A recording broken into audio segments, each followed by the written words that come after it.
Hey travelers, welcome back to Laura's Travel Talk. This week, we're going to take a look at some of the best freshwater fishing in the United States. We're very fortunate in that we have a giant selection of fantastic places. So I'm going to touch on what I think are some of the top 7, and then of course we can always add to it. So let me know in the comments if you've been to some of these places or if you have suggestions to add to my list for the next video.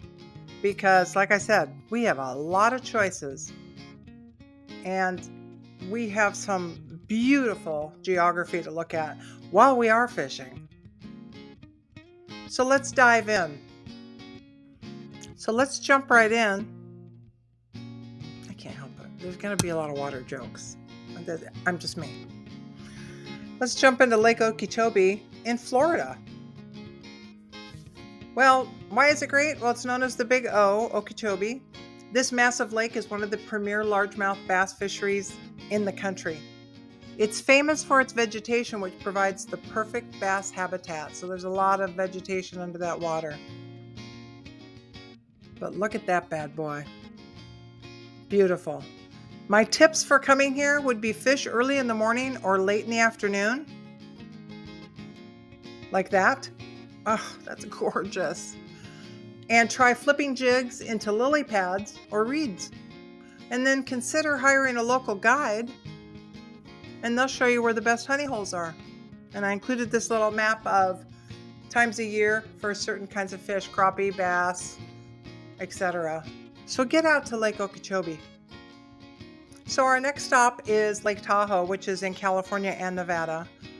And holy cow, I mean, it's really known for its beauty and clarity, and the lake is an underrated gem for Mackinaw, which are lake trout, Kenai salmon, and rainbow trout. But this place is just beautiful. Look at that fish. I love it. They're so red. So right now they have this oversized goldfish population down inside the water too, but look at that rainbow trout. What am I going to do with that? That's giant. But here are the goldfish. They're catching a lot of goldfish in there, so who knows? So a tip there, though, is deep trolling is key at Lake Tahoe, and so they say to use downriggers and spoons, and consider fishing early in the spring or fall for less pressure.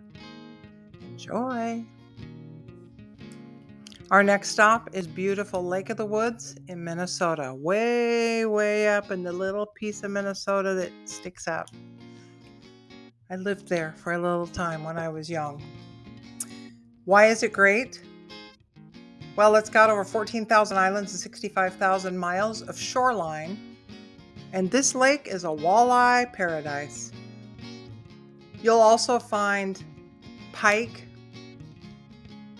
perch, sauger. I mean, this place is just gorgeous.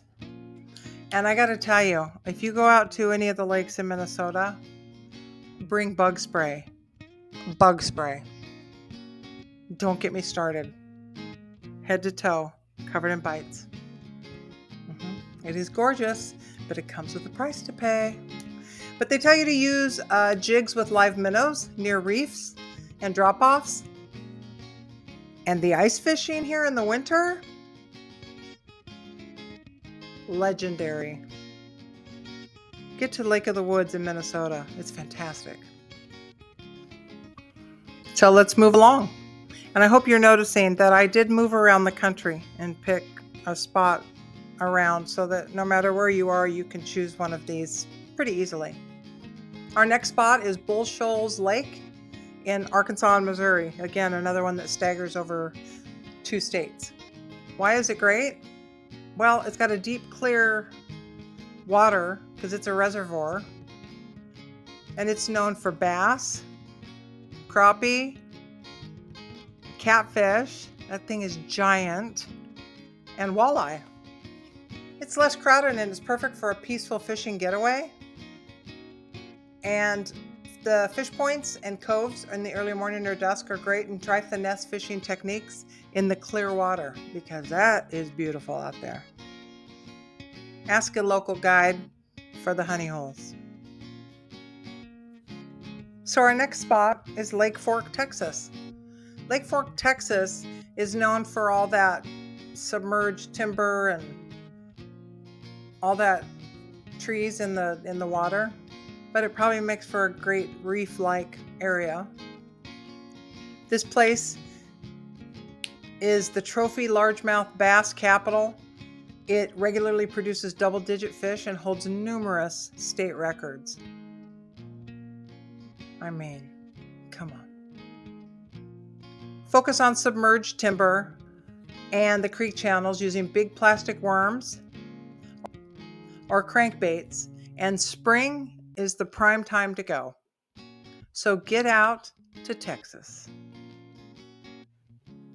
So our next stop is Lake Champlain up in New York, Vermont, way up north, so it gets cold. But this massive lake is home to both largemouth and smallmouth bass. You can get yellow perch while you're ice fishing. It's also known for northern pike, lake trout, and bowfin, and it's a top destination for bass tournaments. And you can fish the bays and the rocky shoals, and spinner baits and tubes work great for smallmouths in the summer out here.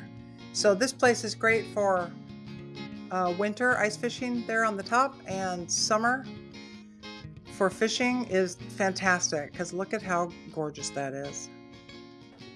So next we'll hop up to Alaska on the Kenai River. I mean, Alaska is beautiful. It looks so pristine and untouched. Looks like you can't go wrong out there.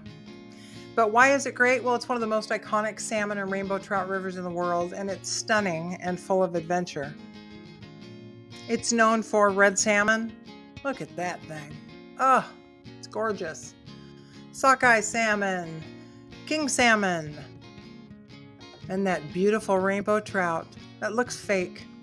It's so beautiful. But July and August are peak times for sockeye and king, and you can use local favorite setups like salmon eggs or spinners. And you should always be bear aware and follow fishing regulations closely. But that is a gorgeous river in Alaska. I know my uncle and aunt live up there. My uncle fishes quite a bit, and that salmon is second to none. So don't forget to leave me some comments about where you've been or where you would suggest I put on the list, because there are so many. But whether you're looking for the best freshwater fishing spots in the U.S., whether you're chasing bass in Texas, salmon in Alaska, every one of these spots is a fisherman's dream. So tell me which ones you fished, what's on your bucket list, like and subscribe. You know the drill. I love all this. So until next week, when we bring you another episode of Laura's Travel Talk, be careful with those hooks.